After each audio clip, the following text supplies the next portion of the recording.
walang mapait na kape at nakakainip na araw sa Keroppi Podcast.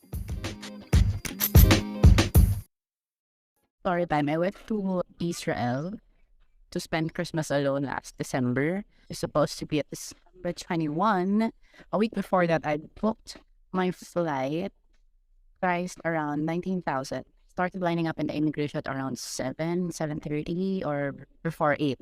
Reason for traveling, which was supposed to be just spending Christmas or Jesus' birthplace is. So he kept on asking me irrelevant questions that I don't think is necessary for my travel, which is number one, if my parents were separated or together. Number two, if I have my yearbook with me. I told the officer, like, hey, I graduated college 10 years ago. Why would I even bring a yearbook on my travel? Like, who brings yearbook going to Israel? Who brings yearbook in their travel? He was asking about if I bring my graduation photo. Sir, I graduated 10 years ago. Why would I even bring all those stuff with me? So I had to explain in detail in an essay form what Boodle means.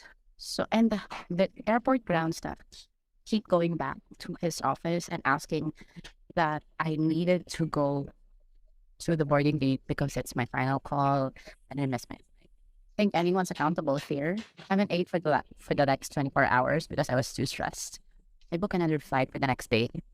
So I hope the agency or the government agency handling, for example, we understand naman na they're doing it for the protection of fellow Filipino, no? Na parang to protect them against human trafficking and stuff like that. Pero there should be like a professional limitations. I mean, there should be limitations kung hanggang saan lang yung mga tanong nila, and then they should provide like ano ba yung mga requirements na hinihingi, kasi hindi naman namin kailangang dalhin yung buong bahay namin just to pass the immigration. What if maghingi sila ng bill mo 3 years ago, for example? Baka ganon yung trip nila, di ba? So how can you provide that one? So because you can't provide, ano mangyari? Like you can't board, ganon ba? So dapat tama yung mga tanungan, then proper, professional, ganyan. Parang angkop sa kung ano yung target nila, di ba? For example, yung yearbook, it's not relevant. So, bakit siya nag-ask ng relevant? So, obviously, it's power tripping. So, yun, dapat lang din yun sa kanya yung officer na managot. And speaking of managot, so, dapat, for me, okay lang naman na hindi siya ma-remove sa kanyang tungkol kasi kawawa naman. Pero, at least, siguro, ma-compensate yung nagastos ni ate. Naka-double book pa siya. It causes stress to her, feeling niya na discriminate siya. So ayun, so dapat mabayaran siya properly. So ayun, yun lang ating commentary for that issue or topic na pagkaano naman natin, parang cloud chaser, charing. Hindi naman cloud chaser, parang since it's a podcast naman, wala naman ting topic unless you will give me some topic. Open naman po tayo doon. So if you want to discuss a topic, please, saan ba natin? Wala kasing Pag-open na ako ng Q&A. If you're listening to Spotify, you can have this one. You can avail. Parang parang bibili na lang. Yeah, you can utilize the feature.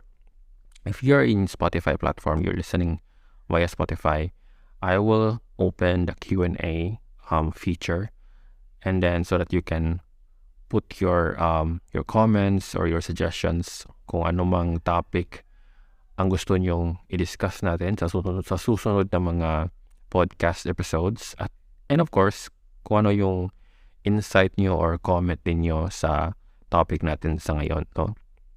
Para naman interactive tayo. And for those who are not in Spotify, you can also go to my website.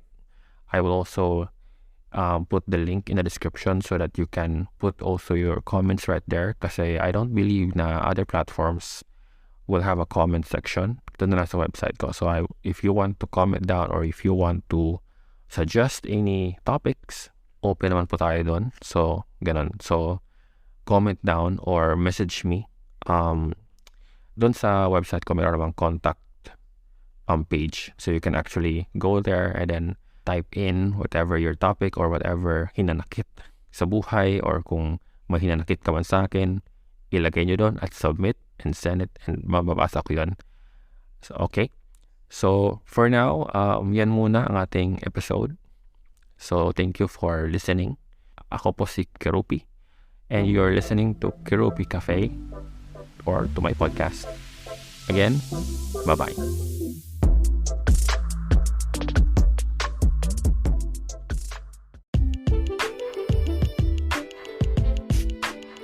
Ayan, so thank you so much for listening sa podcast episode na to. Hopefully, you're going to follow or subscribe.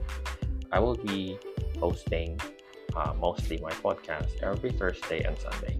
And so, again, this is Kerupi, and thank you, and see you on my next episode. Bye.